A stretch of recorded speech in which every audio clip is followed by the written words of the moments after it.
cat in the Conclave, Patrick Aracki-Maurer. Now, I don't reckon a body'd expect much mischief in a place as high and holy as the Vatican, where cardinals gather to pick a new pope, but that's just where this tale begins. The chamber was a sight to behold, all shadows and whispers, with air so thick of incense it'd choke a mule, and the smell of old parchment hanging heavy like a fog. Candles flickered in their sconces, throwing jumpy light on them cardinals, each one draped in scarlet robes that looked mighty fine, but must have itched something fierce.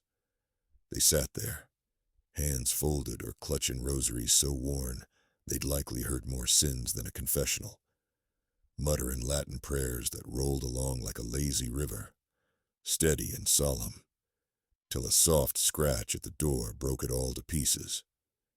In strolled a lean, ash-gray cat, moving with the kind of strut that'd make a king jealous, its paws quiet as a whisper on the marble floor. It stopped a spell, green eyes flashing in the half-light, then padded straight for the long oak table where the cardinal's ballot sat, neat as a preacher's sermon. Them holy men didn't notice a thing, too wrapped up in their chants, till that cat jumped up, and with a flick of its tail, sent them papers flying like leaves in a storm. A gasp went round the room, followed by a cough and a chuckle that got hushed quick, but not quick enough for Cardinal Lorenzo. Lorenzo, who folks called the keeper of rights, 'cause he loved rules more than a schoolmarm loves her ruler, grabbed his chair so hard his knuckles turned white. He was the sort who figured the Almighty kept a timetable, and this cat was a smudge on the schedule. Across the table, Cardinal Matteo perked up, eyes shining like a boy who'd found a nickel in the dirt. Matteo saw miracles in every sneeze, reckoning the Lord spoke through sparrows and sunsets. Between 'em sat Cardinal Sebastian, a man who'd seen enough of the old ways and the new to know neither had the whole truth, watching the cat with a furrowed brow. The cat, not caring a whisker for their stares, nosed a ballot right into the brazier at the table's end.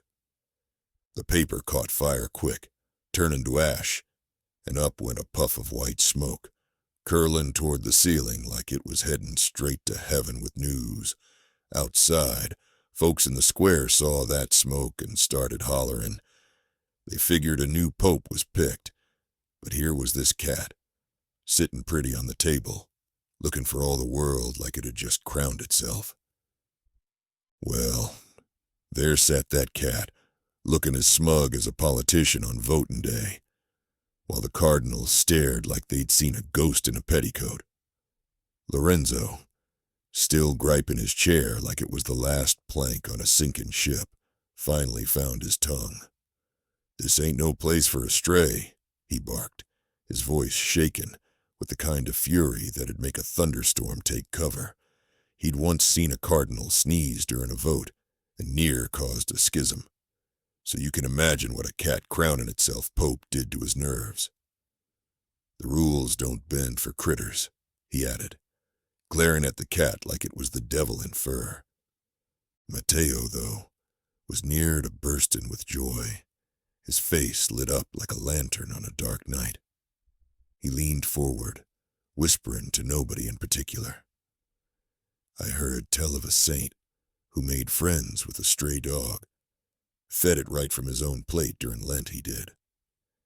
Matteo figured this cat was a sign straight from the Almighty, a whiskered prophet sent to shake things up.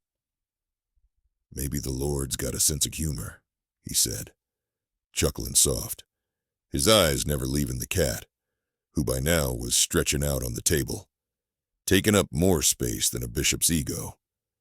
Sebastian, sitting between 'em, rubbed his chin, caught betwixt a laugh and a prayer. He'd seen enough conclaves to know they never went smooth. Once, a gust of wind blew out all the candles, and half the cardinals thought it was Judgment Day. But this was a new kind of trouble. "Maybe this place needs a bit more care than hurry," he said, his voice steady but sharp, like a knife slicing through butter. His words hung there, a dare to both sides, while the cat, not given a whisker for their squabble, batted at a cardinal's hat, sending it spinning like a top. It let out a purr that filled the room, looking for all the world like it reckoned itself the holiest thing present. The debate went round like a pack of hens clucking over a fox in the coop, each cardinal holding tight to his own truth.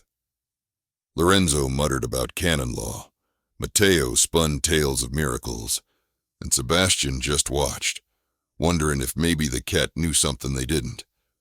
All the while, that feline sat here, grooming a paw, as if to say, "I've done my votin', boys, now what's all this fuss about?" It had crowned itself Pope sure enough, and whether by chance or divine mischief, it wasn't leaving the throne without a fight. While them cardinals were fussing inside, the folks out in the square had caught sight of that white smoke curling up like a lazy angel on its way to glory, and you'd have thought the world was ending for all the ruckus they kicked up. Pilgrims, peddlers, and a gaggle of nuns started hollering and praying all at once, some shouting, "Habemus Papam," while others swore it was a sign of the second coming. An old feller with a beard long enough to trip over claimed he'd seen that cat in a vision, sitting on St. Peter's throne with a halo round its whiskers, and before you could say "Amen," half the crowd was calling the cat a saint. The other half reckoned it was the devil's own pet, sent to mock the holy proceedings, and they crossed themselves so fast you'd think they was swatting flies. A sharp-eyed vendor, seeing his chance, started hawking what he called holy cat whiskers for a penny apiece.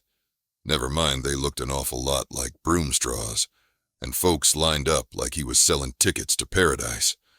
Now, if you'd asked that cat what it thought of all this commotion, it'd likely have yawned in your face, 'cause truth be told, it didn't care a lick for popes or pilgrims. From where it sat, sprawled across the table like a king on a velvet cushion, them ballots wasn't nothing but kindling for a good nap spot.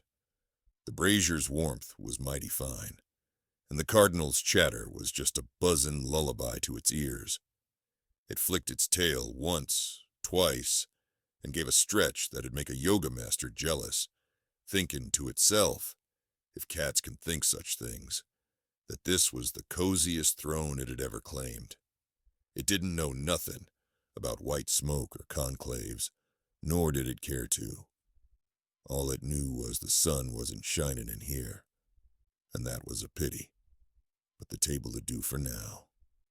Back in the chamber, word of the crowd's carrying on had trickled through the cracked door, and the cardinals' faces turned a shade paler than their candles.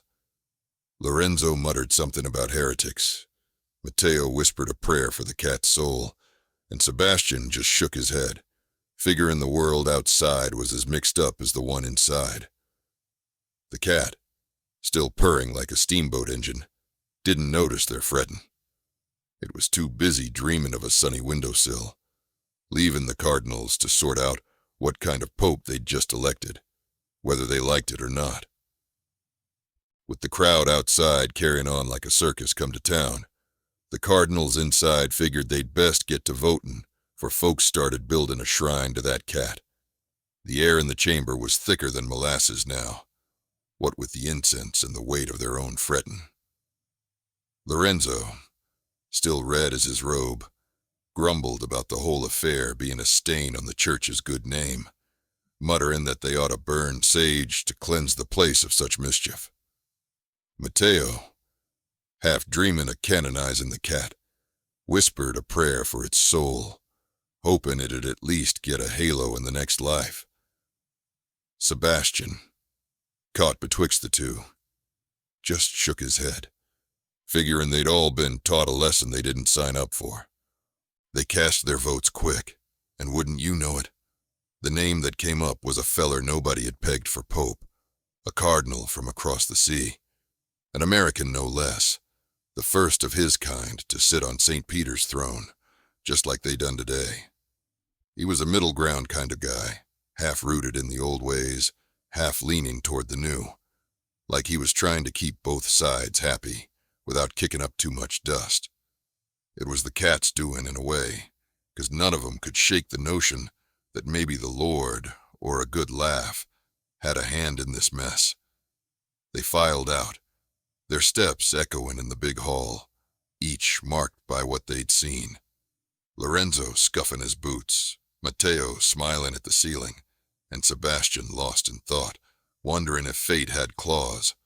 The cat, seeing no more fuss to be had, slipped off the table quiet as it came, leaving nothing but a paw print in the wax, a little mark on the shiny floor that'd likely puzzle the next conclave. It didn't care for popes or votes. It went off to find a better throne, likely a sunny windowsill where the world's troubles wouldn't bother its nap. Lorenzo stopped at the door, staring at that print with a scowl that could curdle milk. Matteo clapped him on the shoulder, maybe to comfort him, maybe to tease, while Sebastian gave the room one last look, his face blank as a new page. Outside, folks cheered their new pope, none the wiser to the feline that had stirred the pot. But in that chamber, the air still buzzed with a queer sort of truth. Maybe the Lord's got a sense of humor, sending a cat to teach 'em what they'd never learn from a sermon. That the holiest things sometimes come from the smallest paws, and the grandest plans can turn on a whisker. And so the world rolled on, with a new pope and an old cat, each leaving echoes of laughter, doubt, and the plain wonder of it all.